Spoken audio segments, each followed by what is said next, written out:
The oil is ready now. In go the onions. Stir them gently to get them golden brown.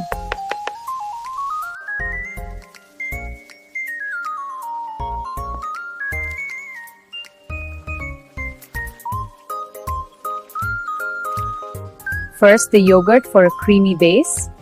Now for fresh tomatoes. And ginger garlic paste for that aromatic kick.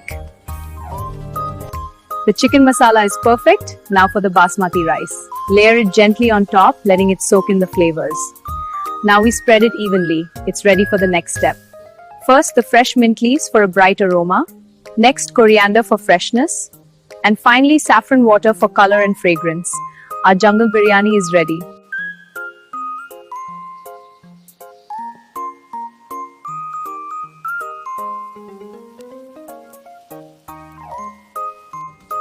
Alright, time to serve this aromatic chicken biryani. Here we go, a perfect plateful. For more videos, kindly like this video and subscribe to my channel for more amazing videos.